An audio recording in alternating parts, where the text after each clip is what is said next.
గుబులు పుట్టిస్తున్న హైదరాబాద్ పోలీసులు ఈసారి మల్లేపల్లి మాంగర బస్తీలో తనిఖీలు జరిపారు. 56 మంది పాత నేరస్తులను అదుపులోకి తీసుకున్నారు. వీరిలో కొందరు హత్య కేసుల నిందితులు ఉన్నారు. గతంలో ఈ ప్రాంతంలో అడుగు పెట్టాలంటేనే జంకిన పోలీసులు ఈసారి పగడ్బందీగా పని పూర్తి చేశారు.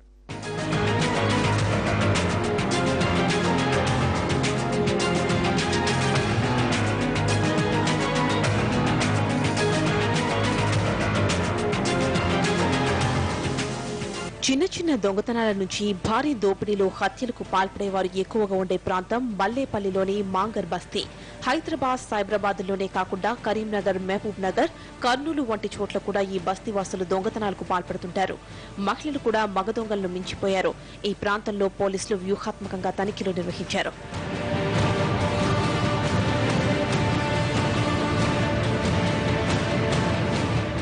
ముందుగా ఈ బస్తీని దిగ్బంధం చేసిన ఖాకీలు తెల్లవారుజాము వరకు తనిఖీలు నిర్వహించారు. 25 బృందాలు ఈ కోడాన్ అండ్ సర్చ్ లో పాల్గొన్నాయి.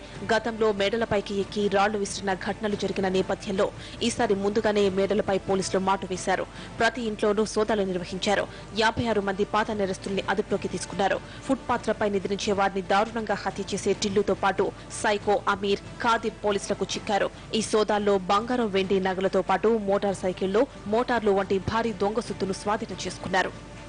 గతంలో చాలా ఎక్కువ అవడంతో ఈ యొక్క మెనేజ్ చాలా ఎక్కువ అవడంతో ఈ షెల్టర్స్ గూగుల్ మ్యాప్ ద్వారా తీసి పాత నేరస్తులు ఈ లిస్ట్ అంతా తీసి వాళ్ళ సెల్ ఫోన్ ద్వారా వాళ్ళ లొకేషన్స్ ద్వారా మేము ట్రాక్ చేసి ప్రాపర్ ఇంటెలిజెన్స్తో పక్కా ప్రణాళిక ద్వారా ఈరోజు కార్డన్ అండ్ సెర్చ్ ఆపరేషన్ చేయడం జరిగింది.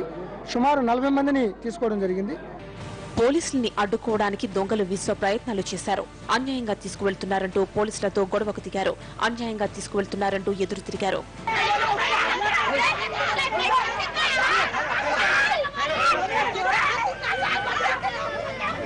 సరళ అనే నిందితురాలు ఒంటిపై కిరోసిన్ పోసుకునేందుకు ప్రయత్నించడంతో పోలీసులు అడ్డుకున్నారు.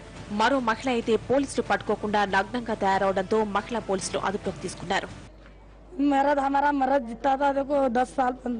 12 साल की बात है. हमारा मर्द मर के जब गए थे एक बार जेल को हम 5 సంవత్సరాలు ఇప్పుడు అయిపోయినాయి. ఇడిసేషన్ అది అయిపోయింది, కేసు కూడా అయిపోయింది, మొత్తం అయింది పోయింది. ఇప్పుడు నాకు ఎవ్వరు ఏమన్నారు.